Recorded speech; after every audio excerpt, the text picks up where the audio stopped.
bienvenue sur la revue automobile. Aujourd'hui, nous sommes avec une voiture un peu particulière, car c'est la plus française des japonaises, puisqu'il s'agit d'une Yaris, pas n'importe laquelle, la Yaris Cross, c'est donc la version SUV urbain de la Yaris. D'ailleurs, parlons tout de suite un peu du style. Question rapprochement stylistique avec la Yaris, c'est pas si proche que ça, hein. C'est vraiment bodybuildée, elle est beaucoup plus haute. La face avant est moins travaillée, plus lisse que la citadine.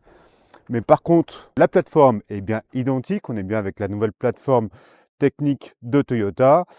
Et ce qui est intéressant dans cette version-là, c'est qu'elle utilise évidemment le même groupe motopropulseur hybride que la petite citadine. Donc on a un full hybride, un hybride auto-rechargeable d'un peu plus de 116 chevaux de mémoire, qui la rend pas du tout sportive, au contraire de son châssis qui lui demande que ça. Le châssis est vraiment incisif, la voiture est vraiment posée, c'est vraiment très intéressant, surtout que là nous avons une version trail.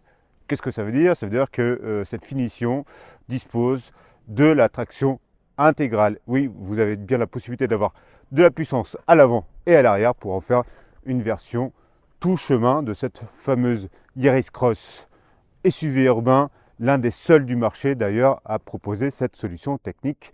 Donc ça c'est vraiment parfait par exemple si vous habitez en montagne ou si vous faites du tout chemin, donc c'est vraiment très intéressant. Que savoir d'autre sur cette fameuse Yaris Cross? C'est que grâce à ce moteur, elle consomme très peu, ça c'est vraiment un atout. Le moteur n'est pas sportif, mais par contre il consomme très peu. Sur autoroute on est à 5,5. En ville, on va aussi entre 4 et 5, et en périurbain, départemental, ces choses-là, on est entre 4,5 et 5 litres. Donc, on est vraiment très efficient. À savoir que l'un de ses plus gros reproches, ça a toujours été cette fameuse boîte de vitesse CVT qui a tendance à mouliner. Et bien ici, les ingénieurs ont réussi à absorber un peu cet effet de moulin-café, de moulinage.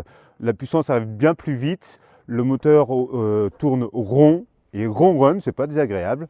L'un des reproches que je vais pouvoir lui faire, c'est que malgré sa taille donc de SUV urbain, donc on est proche d'une taille de Capture ou de un peu plus petit qu'une 2008, mais on est dans la même gamme, c'est que l'intérieur est un peu chiche, c'est un peu confiné à l'intérieur. La position de conduite, j'ai les jambes qui se replient devant, c'est pas top. Donc voilà, c'est plutôt ça. Le coffre aussi fait, dans cette version-là, 320 litres. C'est moyen bas. Donc voilà le défaut majeur de ça.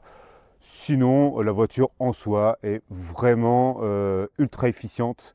C'est son gros atout. C'est-à-dire que si vous faites vraiment de la ville, elle va vraiment être là pour vous aider à consommer moins de 5 litres au 100. Ça, c'est vraiment top. Et dans les temps qui courent, avec l'essence qui va paraître augmenter, c'est une valeur sûre, surtout que ce moteur est réputé pour sa fiabilité. Mais bon, tout ça, je vais vous en parler sur la revue automobile. Donc il suffit de pianoter sur la revue automobile. Vous allez voir les photos, la fiche technique pour avoir plus de détails sur ces choses-là. Donc n'hésitez pas à venir sur notre site. Allez, à bientôt.